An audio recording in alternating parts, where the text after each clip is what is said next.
My name's Nathan Curran, aka Tug. A lot of people know me as Tug as well, and I'm a professional session drummer. My main band's Basement Jacks. I've worked with Lady Sovereign, Kano, James Morrison, lots of different bands, but the main one is definitely Basement Jacks.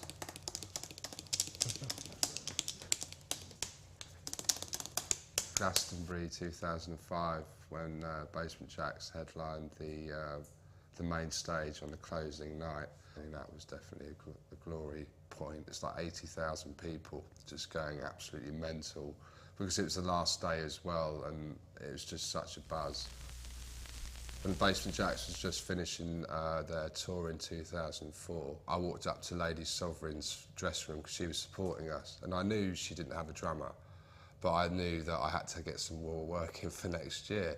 So I just cheekily knocked on the door and said, "You guys are brilliant, but you really need a live drummer in your band." Gave him a phone number, got the phone call 2 weeks later, and then got the tour with her. So it's having the confidence to go and do that, knocking on the dressing room door thing, you know. Well, when I was very, very young, I loved my football, and I loved BMXing and break dancing and all that kind of thing. And then I got a drum kit, and that was it. That was all I wanted to do, was play the drums, and that's all I can envision myself doing. Basically, I've been listening to Queen records, and I've been playing along on cases with knitting needles. And I was like, then my mum and dad was just like, "We've got to get him a drum kit." And my dad was like, "Well, we need to get him better drum lessons." So that's when he started to drive me down from Norfolk to Acton once a fortnight to have lessons for 2 hours.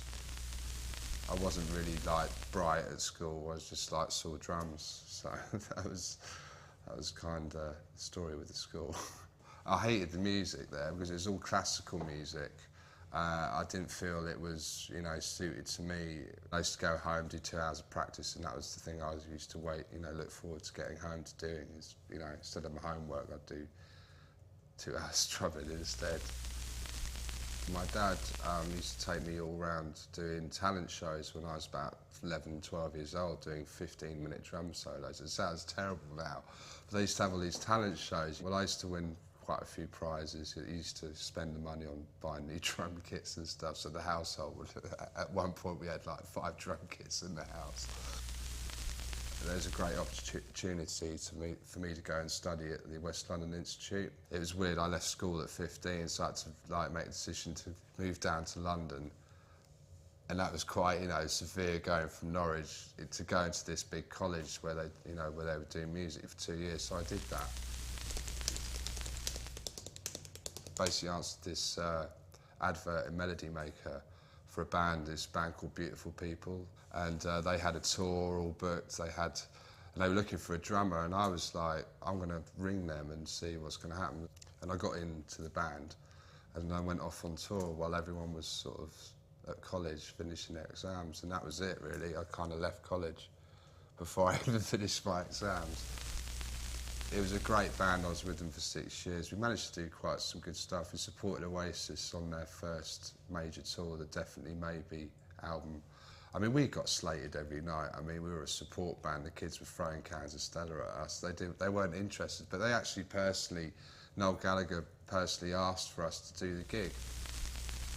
I think I could see myself doing some teaching, actually. I've just kind of got to a certain stage where I'm like, I know what's the good gig is, and I don't want to go back to doing the really bad gigs. And I love teaching as well. Like, I teach children as well how to play the drums, and that's a great vibe because I can kind of see a little bit of myself being a child growing up playing drums. I think I get a vibe off of doing that, definitely.